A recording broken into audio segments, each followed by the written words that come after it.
The funeral for fallen OPP Constable Tarun Bali is happening this hour in Mississauga. His wife is speaking. Let's listen in live. In admiration, in respect, and in deep gratitude. One of the things that I, standing here, am most thankful for is that Tarun never kept those parts of his life separate.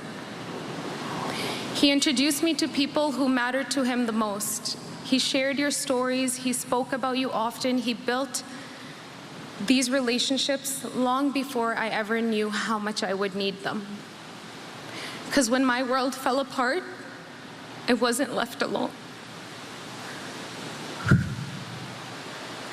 Tarun left my family and I surrounded by people who have wrapped their arms around us, people who made us feel safe when nothing felt safe, and those who brought comfort in the most uncomforting times.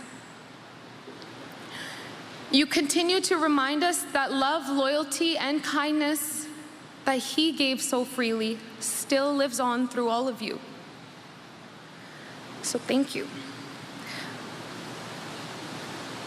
To the James Bay region, to everybody up in Hearst, to the officers that were there that day, this message is directly to you. I know that some of you may carry heavy thoughts from that day, and I know some of you may replay those moments in your minds and wonder if there was something more that you could have done. But I need you to hear this from me and on behalf of my family, that you did everything that you could in that moment. And sometimes, as painful as it is to accept, even our very best efforts can't change the outcome, and that's not your fault. If there's one thing that I can ask of you all, it's to please be kind to yourselves and to give yourselves some grace and compassion that Tarun would have given each of you. Instead of carrying the weight of what might have been, carry the memory of who Tarun was, his kindness, his courage, his commitment to helping others and serving. So every time you put on that uniform, and every time you begin a shift, and every time you answer a call, I want you to remember him. Let his memory give you strength, and whenever you feel alone, just remember that that part of him will always walk with you, no matter what. To Tarun,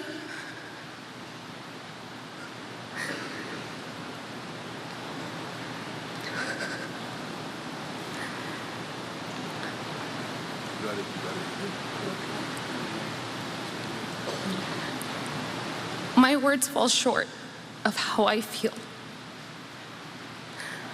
But I am so lucky to love you and to be loved by you, and I'm so proud of you. Thank you for choosing me and loving me so much. So much. It has been an honor, and it will continue to be an honor to be your wife.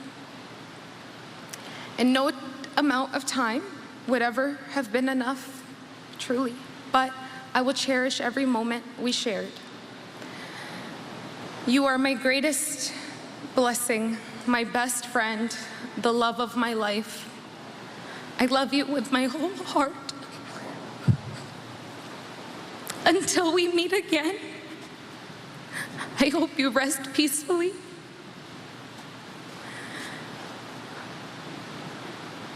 Thank you, everyone. Powerful and beautiful words from the wife of 29-year-old OPP Constable Tarun Bali. He was killed in the line of duty last week as he and other officers tried to stop a man who had escaped from a hospital in northern Ontario. Very difficult time for his wife and his colleagues. It was really lovely to hear her there trying to offer comfort to his policing family, and we're seeing an enormous show of support today. Our Beth Macdonell is in Mississauga at the funeral. We will have more a little later in the newscast. In other news, Canada is looking to make history at the World Cup tonight. The team is set to take on Qatar and will be looking for their first ever win at the global tournament. And tonight's match is being played in Vancouver, and CTV's Craig Krause joins us live from Vancouver with more. This is huge, Craig. How is the city preparing for today's match? It sure is, and good afternoon, Michelle and Nathan. So how the city's preparing for this, they've had 4 years leading up to this big event. They had that test run on Saturday when there was Turkey and Australia playing here in Vancouver. Now they have Canada and Qatar later on this afternoon, and they've deployed about 1,200 police officers around the city. They experienced that over the weekend. That's going to be ramped up again today. And all of this comes with a price tag, too, of $242 million. That's a provincial estimate that we've heard. We're not entirely sure where that's going. But when it comes to safety and security, that's the price tag that we have received at this time. So around 1,200 officers will be on the ground today for this game later on this afternoon. And we're expecting tens of thousands of not only Canadian fans arriving from coast to coast here in Vancouver, but also from Qatar as well, as this big game is just hours away. Back to you. We here in Toronto have been enjoying the atmosphere. It really is something else. It's been so beautiful to see Vancouver all decked out for the World Cup. Incredible scenes. What has the atmosphere been like? It's been incredible, Michelle. We've been able to experience this over the last week. When it started with the Science World next to me that has been adorned as the ball for the official ball for the FIFA World Cup, but also the Granville Strip. That's been really a key thing to point out here. There's an area of downtown Vancouver that's been closed off to traffic, and pedestrians are able to enjoy activations, fan activations along that way, and we've seen people partying into the early morning hours. It's a family event, too, kicking around the soccer balls. It's been pretty incredible to see. I haven't seen anything like this here in the city of Vancouver since really the 2010 Olympics. Fans, not only Canadian fans, but fans from all over the world coming together and uniting around this big tournament. Hearing Alphonso Davies is available, but that can mean anything. What are you hearing about this?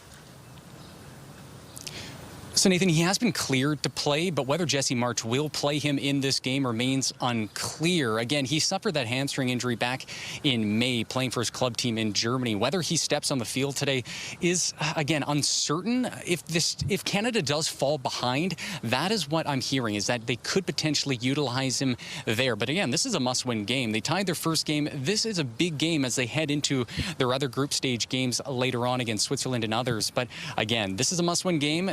They need to get a victory here in Alphonso Davies. Again, he's an elite player. He's a world-class athlete, and they need him on that field today. Back to you guys. No question. Can't wait to watch. CTV's Craig Krause in Vancouver. Thank you. Well, some other news now. Toronto saw a thrilling finish to the World Cup match between Ghana and Panama last night. Who skips away from Cordoba. Ghana could be in business. They are! Ghana fans were ecstatic when their side scored in stoppage time to secure a 1-0 victory over Panama. And Ghana fans took their celebrations to the streets last night. This is what it looked like outside Sankofa Square, where roads were shut down after fans watching the match spilled onto the streets to celebrate. The next match in Toronto is on Saturday when Germany takes on Côte d'Ivoire.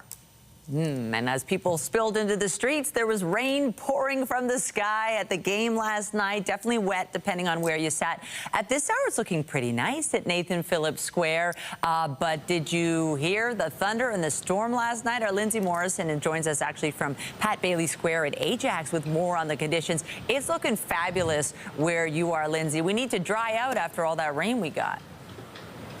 Well, it is dry for now, Michelle. It might not be the whole afternoon. The big story right now, perhaps you can tell, it's the winds. They've been very strong today, and that was expected in the wake of this low pressure system as it begins to depart. But yes, a rainy evening and overnight last night. Let's take a look at the current satellite and radar to give you an idea of where the wet weather is now. And again, the bulk of this low has moved off, but we see some showers impacting the west end of the GTA. Those will likely slide across Toronto and into Durham region, where I am right now, this afternoon. Now let's talk about those winds. The sustained winds are around 40 kilometers per hour.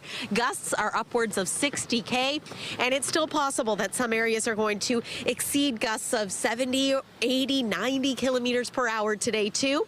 Temperature-wise, it sure is nice right now in the sun. We're at 22 degrees at Pearson Airport. Here's a look at what you can expect around for the afternoon. Today at a glance shows a forecast daytime high of 23 degrees, but again, we can't rule out the possibility of a passing shower this afternoon. And if you are heading to any watch parties later today to enjoy Canada and their next match against Qatar, that of course is happening in Vancouver today, as we know, but there are going to be all kinds of folks heading out and enjoying free watch parties around the GTA, like right here in the town of Ajax. And there's something extra special happening in this square today, so I'm going to tell you all about that coming up along with a full look at your weekend weather forecast. But for now, Michelle and Nathan, back inside to you. Thank you, Lindsay. Well, police say a 19-year-old suspect wanted in connection with a shooting at the U.S. Consulate back in March has now been arrested. Zara Jabi made a court appearance this morning and is facing several charges. CP24's Beatrice Vaisman joins us now from the U.S. Consulate with more on the investigation. Beatrice. Nathan, Michelle, good afternoon. Here we are some 3 months since this shooting happened with shots fired, multiple shots fired at the U.S. Consulate. And now police have the two people in custody who have been charged now in connection with this shooting. We now know that Zara Jabi, 19 years old, was arrested yesterday by police, and he's now facing charges in connection to this investigation.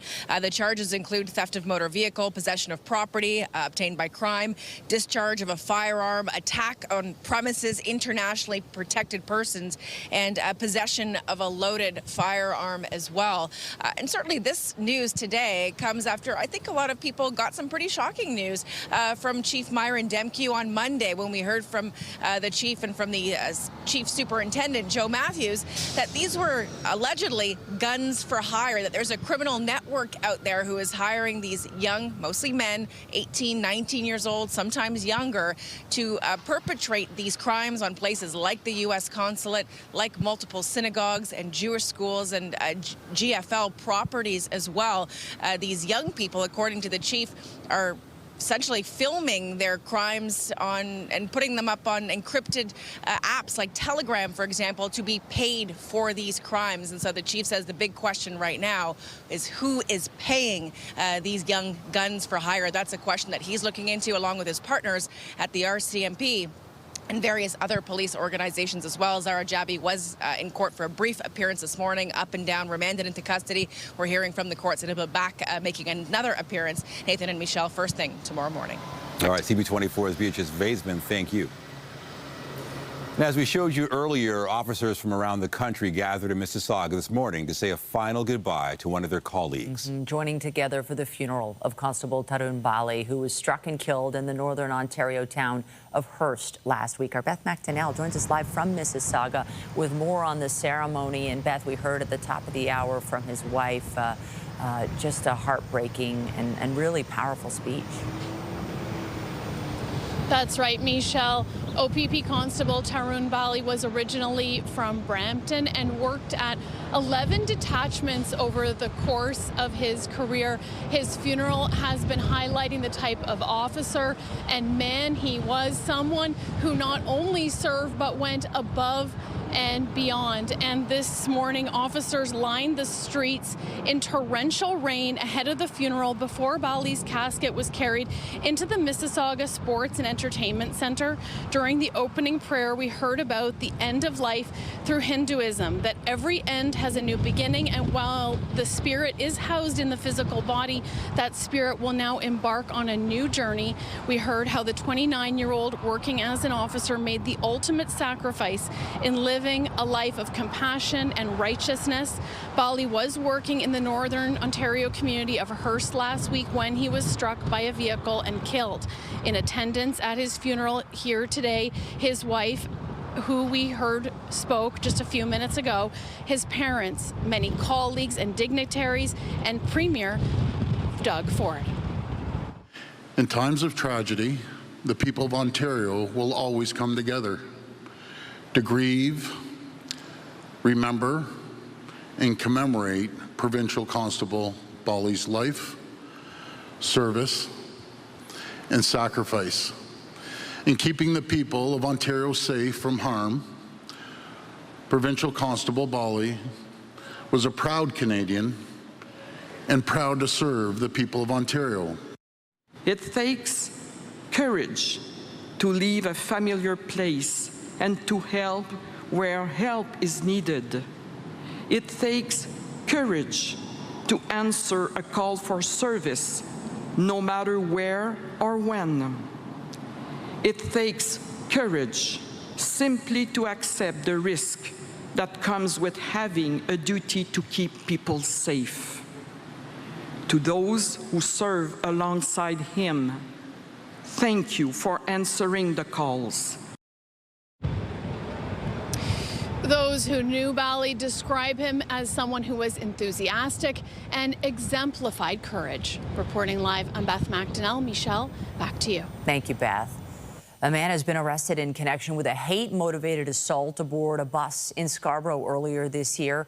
36-year-old Thiru Kumaran Kandasamy is charged with assault and criminal harassment. The incident that happened April 13th was captured on camera and posted on social media by the National Council of Canadian Muslims. Police say the accused approached the victim on a bus near Midland and Progress, made several derogatory and anti-Muslim remarks before assaulting her. He is set to appear in court in August. A dump truck driver has died following a crash in Oshawa. It happened shortly after 8 this morning on the eastbound 407 ramp to Simcoe Street. The crash caused the dump truck to roll over. The cause remains under investigation. And 4 people were sent to hospital following a crash in North York early this morning. A car hit a traffic pole near Islington and Finch just before 1 a.m. 4 people, a 57-year-old man and 3 women aged 72, 54, and 15, were all taken to hospital with non-life-threatening injuries. Police say the man who was driving the vehicle has a novice license. The cause of the crash is still under investigation. Meanwhile, 2 people were taken to hospital after a tractor-trailer rolled over on the eastbound 401 near Yonge Street. Toronto Fire said 1 person had to be extricated from the tractor-trailer. Both people who were wounded suffering non-life-threatening injuries. It's not clear what caused the rollover. And a man's been arrested for impaired driving after his vehicle went into the water at Bluffers Park. The call came in around 2:30 this morning. Toronto Fire says when they arrived at the scene, the driver was out of the car and the vehicle was submerged in the water at the bottom of a boat ramp. The driver was the only person in the vehicle. He was arrested and then taken to hospital to be assessed. An iconic retailer is returning to the city as Zellers opened a new Toronto location this morning. A ribbon-cutting ceremony was held outside the location in North York. CTV's Sean Leathong was at the ceremony and joins us now with more. Sean.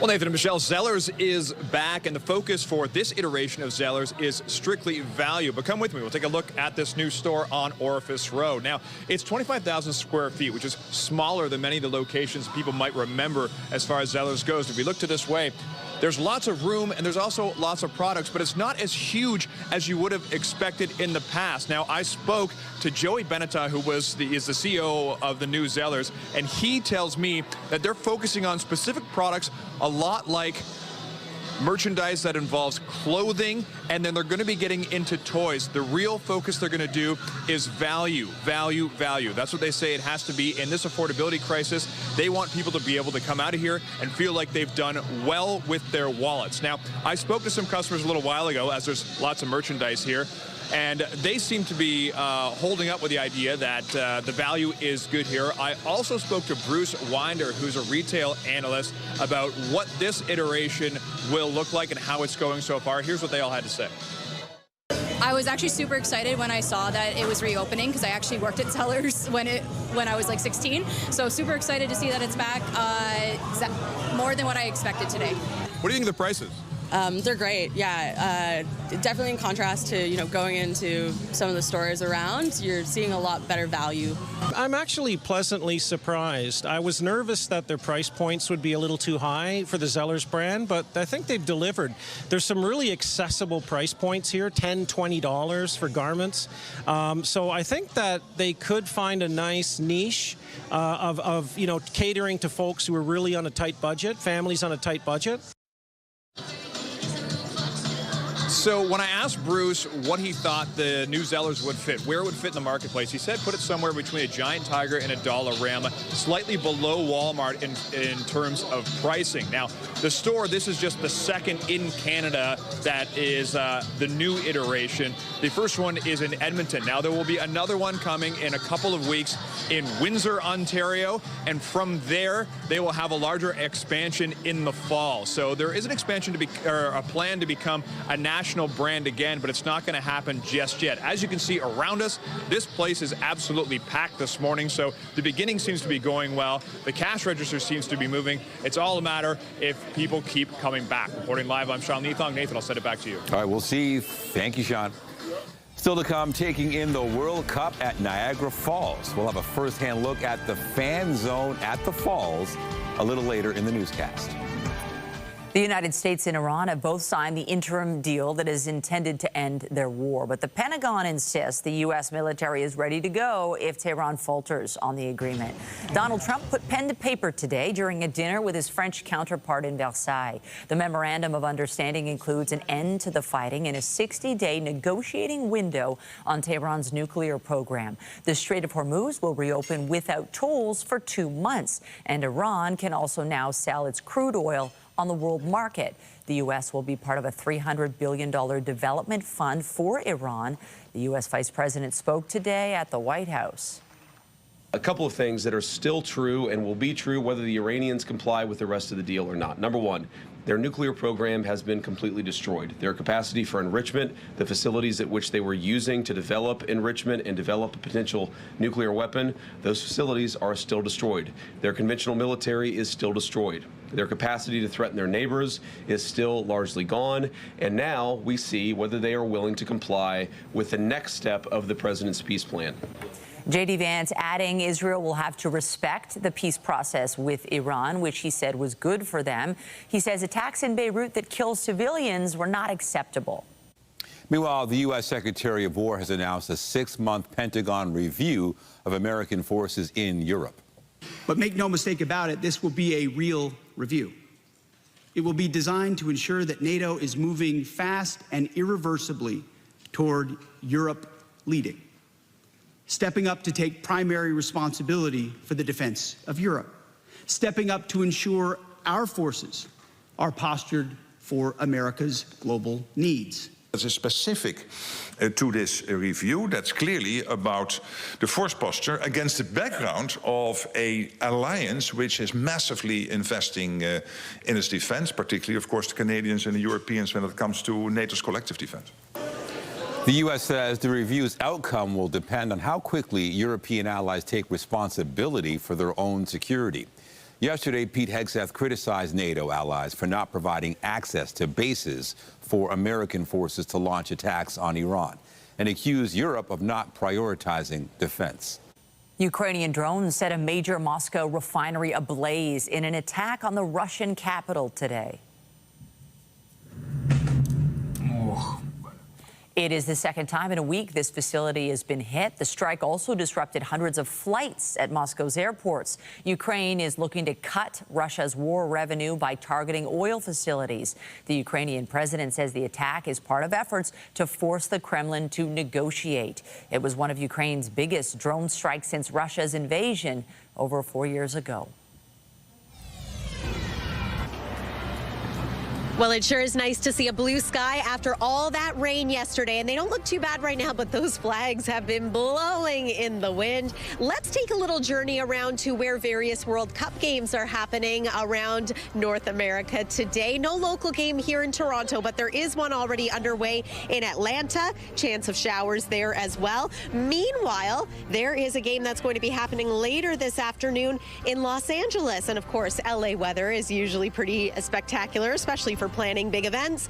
Meanwhile, Vancouver has had a beautiful stretch of weather recently, and all is looking great for the big match tonight with Canada taking on Qatar. And then later on this evening, there is a game happening in the Guadalajara area of Mexico. Risk of showers and thunderstorms there once again. Coming up, we're going to talk about your weather here at home. If you're heading to a watch party to cheer on our national men's team, we've got a look at what you can expect weather-wise. Plus, we'll take you through the weekend forecast coming up from the town of Ajax. CTV News at noon. We'll be right back.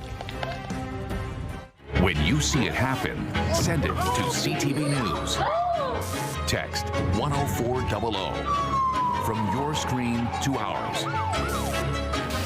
Text 10400. World Cup festivities are happening all across the country and all across Ontario. Niagara Parks is hosting Fan Zone by the Falls, which lets people take in matches by one of the country's most iconic landmarks, of course. Our Jessica Smith joins us live now from the Falls with more on the event. Jess. There really is no better place to watch the beautiful game, and I have to say, being down here for the past few minutes, it is incredible, and the crowds are starting to move their way in. I'm going to bring in Chris with Niagara Parks. I have to ask you, when it comes to a fan zone, how did you guys think of this? Because it really is beautiful. You have the screens right here and the Falls right off my shoulder. Talk to me about fan zone at the Falls.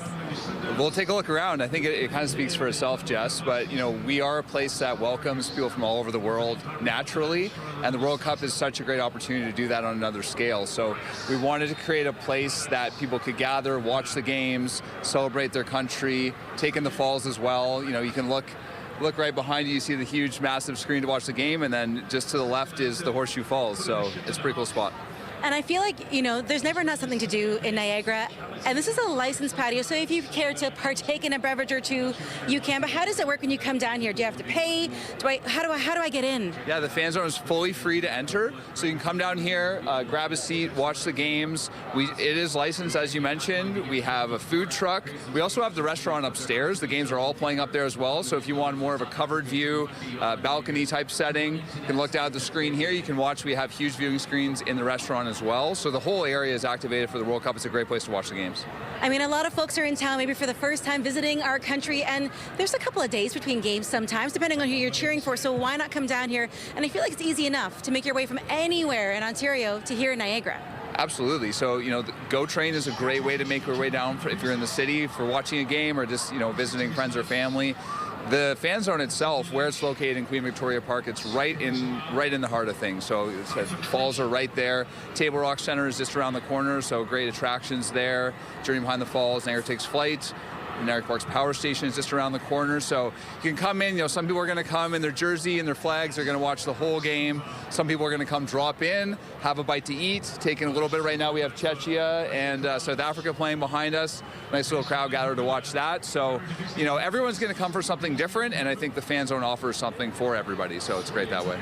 Is it only a few of the games, or can I watch all the games? If I'm coming from start to finish, can I watch? How many games can I watch here? Yeah, almost every game. So every game that starts before 10 p.m. is guaranteed to be shown in the fan zone.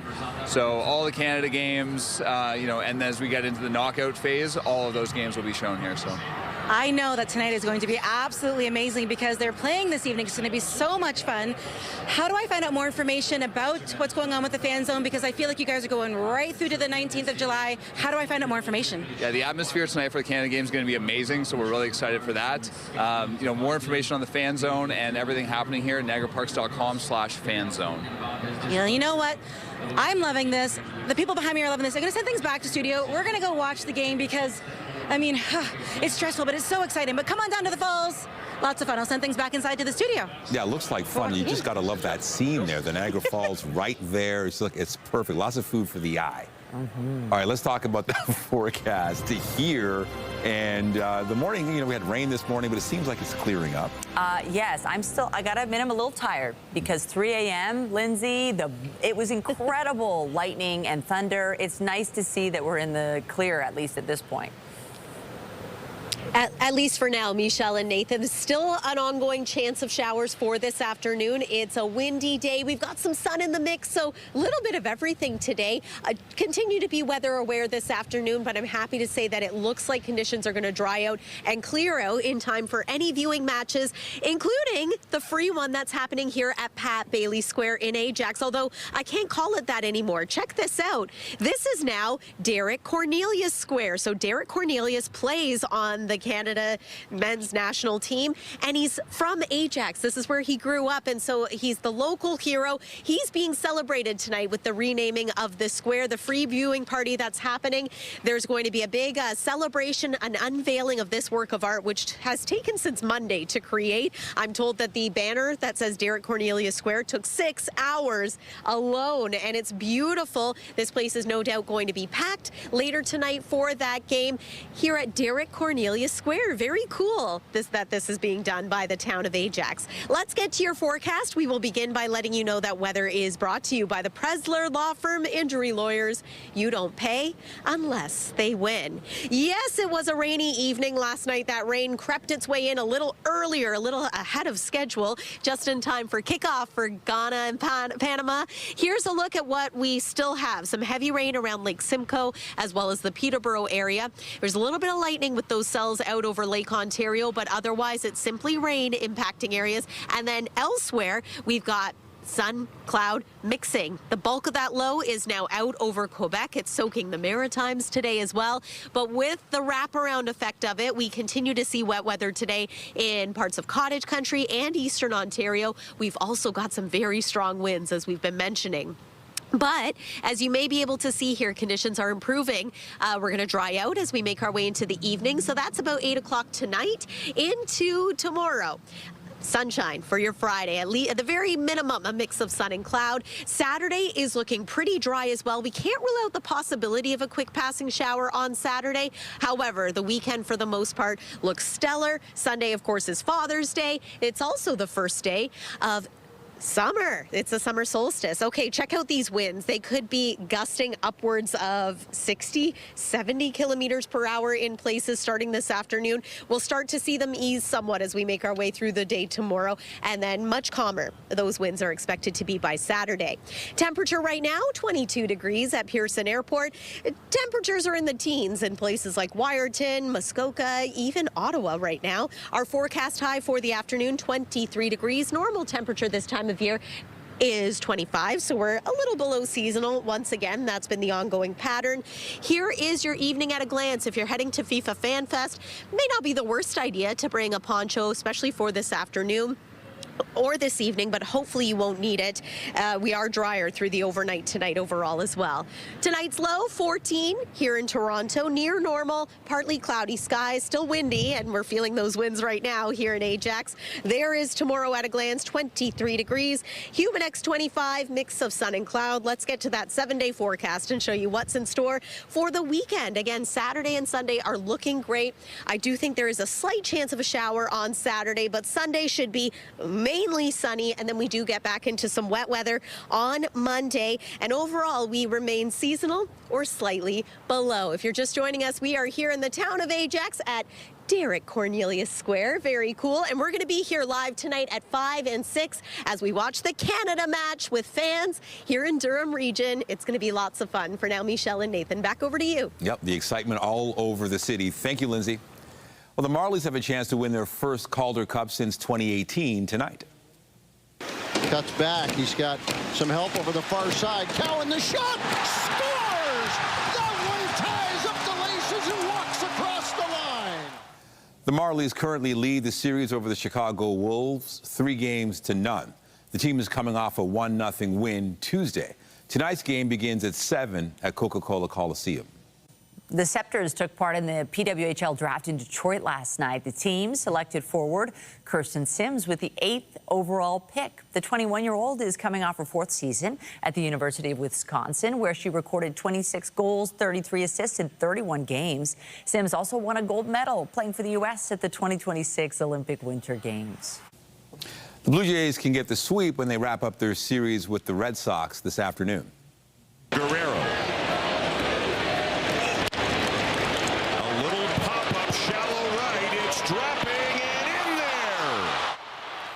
Vladimir Guerrero Jr. drove in 2 runs in the Jays' 3-0 win last night. Trey Savage is set to start this afternoon. First pitch is set for 1:35 in Boston. A huge party has begun in New York, where the city is celebrating its first NBA championship in 53 years. A ticker tape parade is being held along the Canyon of Heroes in Manhattan. Police say all the viewing areas filled up more than 3 hours before the event began. Several blocks from the route, fans stood shoulder to shoulder or climbed traffic lights. Some were far away on the Brooklyn Bridge, gathering just to hear the loudspeakers. The parade ends at City Hall, where players are expected to get keys to the city. Still to come on CTV News at noon, a parliamentary committee is calling on the federal government to indefinitely exclude people with mental illness from eligibility for medical assistance in dying. We'll have more on the recommendation when we return.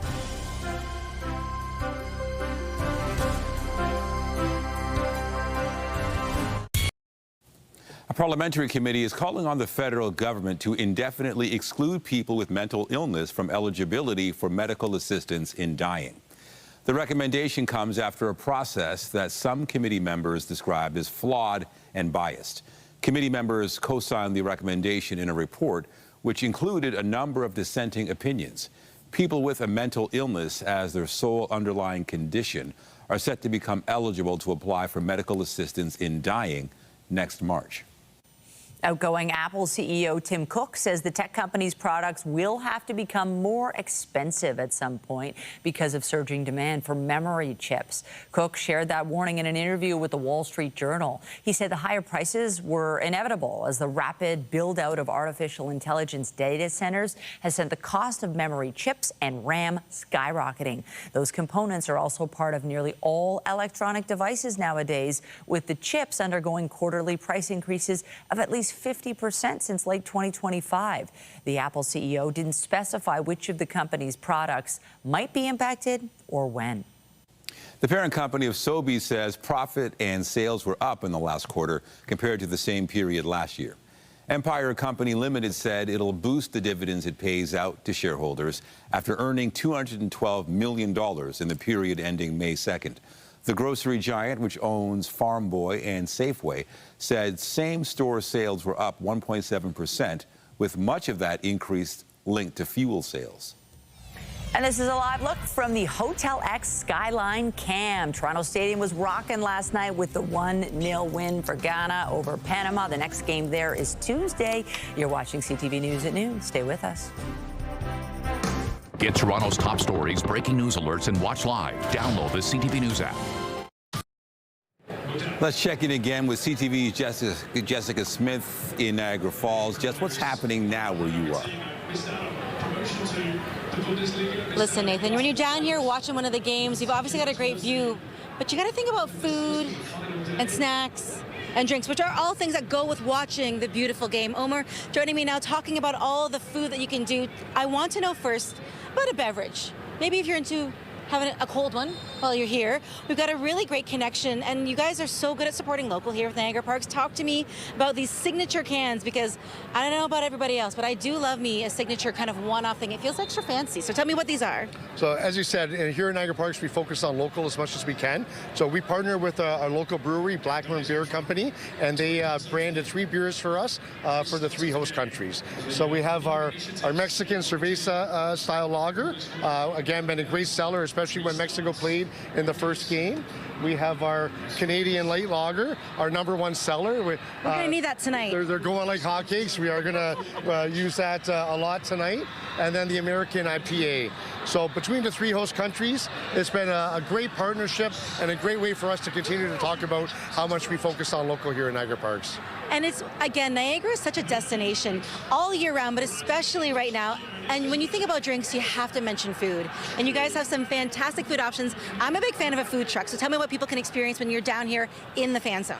So we have our mobile trailer here, the Parkway Kitchen. So it's been a great addition to everything that we do here. Very, very busy, lined up, doing lots. Our #1 seller by far. Brisket sandwich is going very well. And then we have our QVP restaurant, Queen Victoria Place, is also doing themed food for any of the games that are going on. So depending on which countries are playing, we have a different theme tray and a full pub menu up there where you can also see the games that are going on, either from the big screens here or the screens upstairs. And then we have our cargo cantina over here that's doing frozen drinks, so our frozen margaritas, our frozen daiquiris, and again, going very well, especially on the hot days. You have the margarita. Okay, so there's themed food. What's the Canadian special? Because obviously we got to support local, support Canada. So what's the Canadian menu item? Well, you can't have a food truck without poutine in Canada. So poutine is by far a huge seller, and you know, every table will still get a sandwich, but the poutine is also what goes as well. And again, it has to be. When we wrote the menu for the food truck, poutine was #1, and then everything else trickled down after that. Honestly, you can't go wrong with poutine. You have me at cheese and gravy, to be perfectly honest.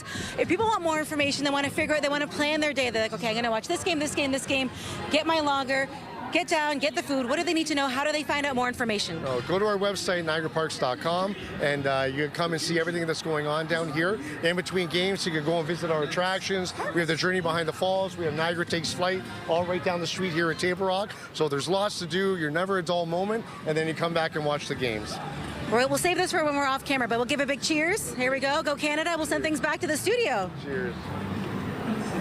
That's nice. That looks like paradise. What a way to take in a soccer game. Thanks so much. Well, fans of Spider-Man are getting a new look at the long-awaited sequel swinging into theaters this summer. What do you think they're looking for? Oh, see, you stumbled across my board. I'm not one of those weirdos, I swear. He's a little weird.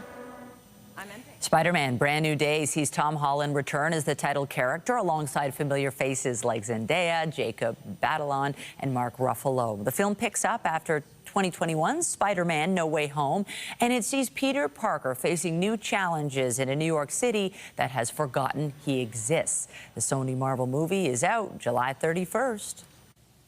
Canada's Wonderland is launching a different way for frequent visitors to pay for entry to the theme park. Visitors heading to Wonderland sometimes opt to get a season pass if they're planning to go to the park more than once during the season. And that's because the cost of a single-day ticket is $45 when bought online. But season passes are sold out on the Canada's Wonderland website. Instead, the park has launched a membership option that would see customers charged $9 a month year-round, with other conditions applying. Park owner Six Flags said it hopes the switch offers a more budget-friendly way for guests to visit. Canada's Wonderland is also expanding its fireworks lineup for the summer with plans for a new show at 10 p.m. every Saturday in July. Coming up, turning a special day into a chance to give back. We'll have more on a couple who are using their wedding to raise money for a local charity.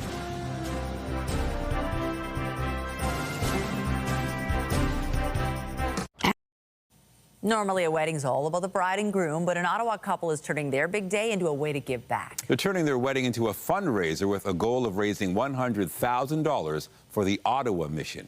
CTV's Peter Sperling has the story.